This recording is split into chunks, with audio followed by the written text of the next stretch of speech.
I'm Nikolas Kompridis, and I'm the founding director of the Institute for Social Justice. My work is in philosophy and political theory, and my interests have always been shaped by the tradition and problematics of critical theory, the German tradition, but also the diversity of critical theories in our contemporary age. And a lot of my work is about expanding and enlarging what that tradition or traditions of critical theory can be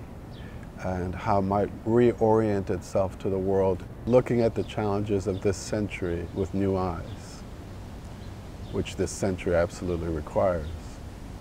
Typically, philosophers will be in conversation with other philosophers around shared problematics, and so the conversation is always with another conceptual normative position with which you are strongly in disagreement, partially in disagreement, from which you want to make a clean break and open up a new conceptual normative space in which to think,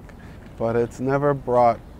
really seriously into the world to see how robust, resilient, or responsive those positions are in engagement with non-academic others. What the Institute is trying to establish is a series of diverse pathways into the world where the conceptual normative work we do, collectively and individually,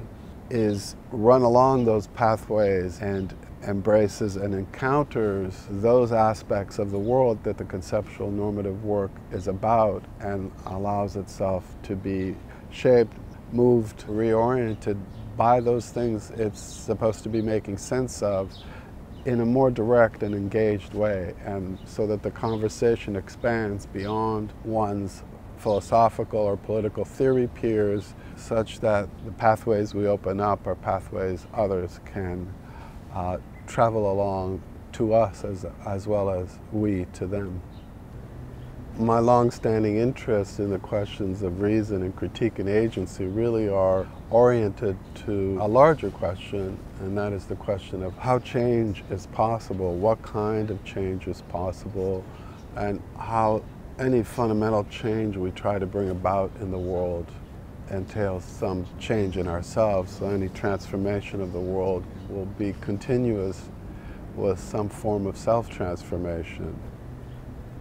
Something I've been thinking about for a long time is the question of the human, but now it's entangled with the question of the non-human. Our responses to the non-human world are also shaping and defining that non-human world, and whether we let it speak or whether we listen to it, whether we are sufficiently attuned or sensitive to it, is not just a question about our responses to the world, but what our responses to the world are doing to the world, to the non-human world, and what responsibilities we have to that world, how we might